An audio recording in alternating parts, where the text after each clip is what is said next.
Good morning, children. I'm your social science teacher. Today, let us continue with the lesson Nazism and the Rise of Hitler, children. See, children, here the topic today we are going to study is about the basis of Hitler's rise to power. How Hitler came into power, we are going to study, children.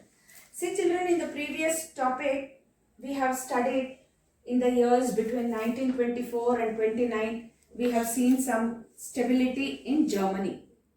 German investments and industrial recovery, all this we have seen, and on a single day, that was on 24th October, 13 million shares were sold. This was the start of the Great Economic Depression. Over the next 3 years between 29 and 32, the national income of the US fell by half and the Germany economy was worst hit by the economic crisis. Workers lost their job and they were paid reduced wages and the number of unemployed touched an unprecedented 6 million. As jobs disappeared, the youth took to criminal activities and total despair became commonplace in Germany, children. So children, we have studied about this in the previous class. Today let us move on to the basis of Hitler's rise to power, children. See, children, here the crisis in the economy, polity and society formed the background to Hitler's rise to power. That is, in the year 1919, he joined a small group called the German Workers' Party.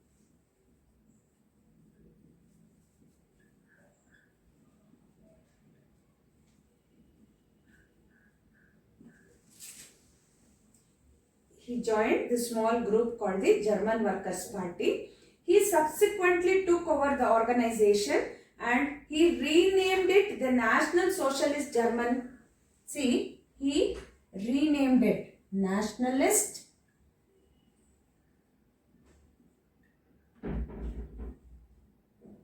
National Socialist National Socialist German Workers' Party.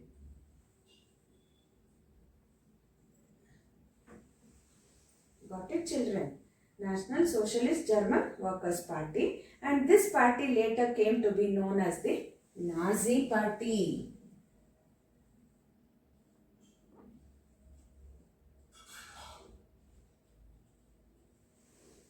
It was later called as the Nazi Party, children. So here, the Nazis could not effectively mobilize popular support till the early 1930s, children. And it was the Great Depression that Nazism became a mass movement. Now, everywhere in Germany, they had to study only about Nazism. And it was a mass movement in German, children. And by 1932, the Nazi Party had become the largest party with 37% vote. Hitler effectively mobilized popular support in Germany. Now Hitler got support from Germany. Understand? And see, under that, he was a powerful speaker. Hitler was a powerful speaker, children. Keep all this in mind, children. These points, what I am writing here, you have to note down, children. He was a powerful speaker and he promised to build a strong nation. Promised to build a strong nation.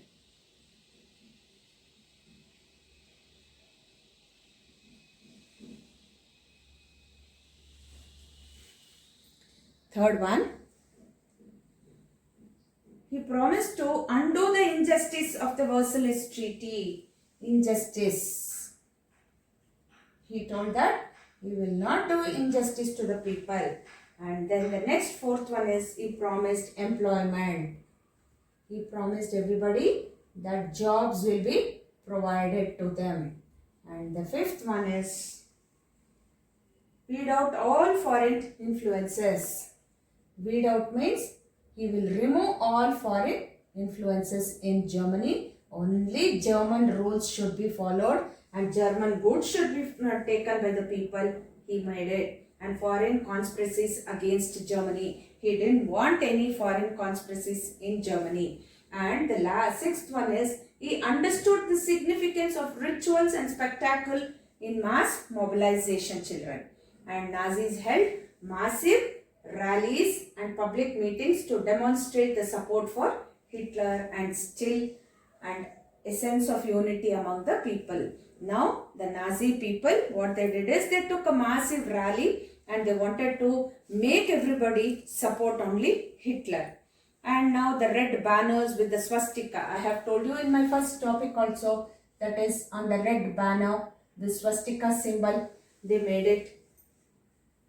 And the Nazi salute and the ritualized rounds of applause after the speeches were all part of the spectacle of power. So this was about how he came into power, children. How Hitler came into power during this starting of the lesson. Okay. And now the destruction of democracy.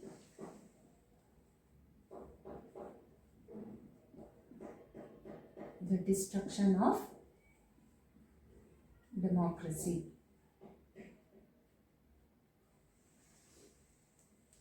What was this destruction of the democracy was?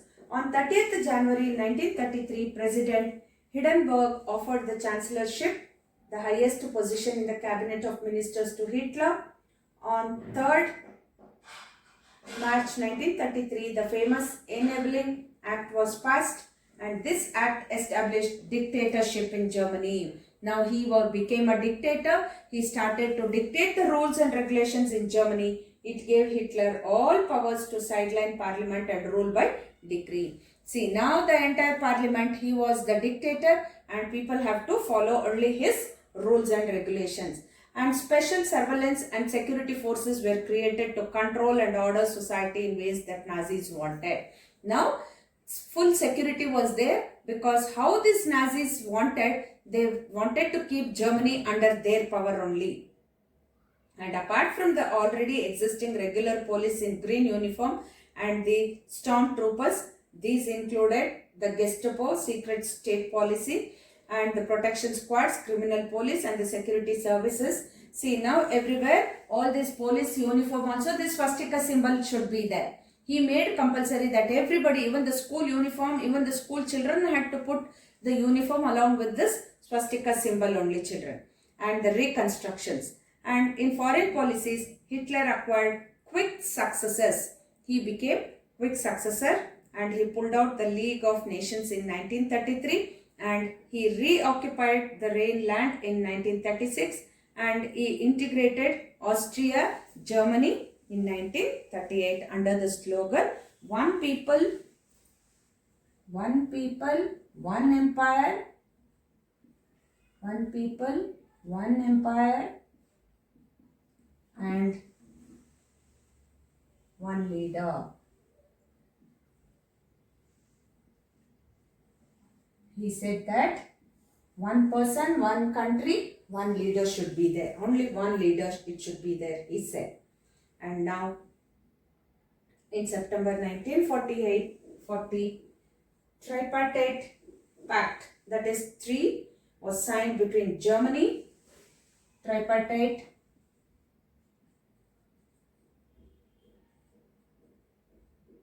it was signed by Germany, Italy, and Japan.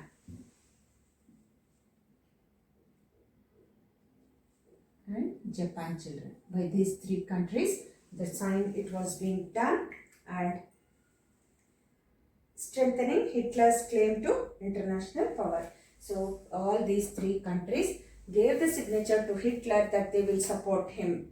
By the end of 1940, Hitler was the pinnacle of his power. By the end of 1940, he became a very strong ruler in German, children. So these were the powers, how he came into the rise. That is how he became the ruler in Germany, children. So by these circumstances, you will understand that how Nazism became very popular, children. See, he was a great orator. I am revising once again to you all, children. He was a great orator. His passion and words moved people. He used orator means speaking. He was a very good speaker. And he was passion and words moved people. When he used to speak, people was very much impressed to join him. And he promised to restore dignity of the Germans and to undo the injustice of the Treaty of Versailles. He promised employment. He promised to weed out all foreign influences. Hitler devised a new style of politics, and the red banners with the swastika, ritualized rounds of applause and the Nazi salute after the speeches were all part of the spectacle of power. Nazi propaganda projected Hitler as a messiah or a savior. So by this only he became very famous in German, children. See, children, in 1933 Hitler was made the Chancellor of Germany. I will give you this dates, children, because you should know the dates. So I will send it in the video. You can note down it in your classwork, children. Okay. 34 he became the President of Germany. 35 World War II, Italy attacked Ethiopia, German rearment. And 36 Stalin introduced a new constitution. 37 attack of Japan on China during the Second World War. And 38 German troops entered Austria, integration of Germany and Austria. And 39 Germany attacked Czechoslovakia. And 40 declaration of war by Italy on Britain and France and surrender of France. And 40 to 44 detestation of Jews. And 8th April 1941 Germany invaded the Balkans. June 1941 German attacked USSR.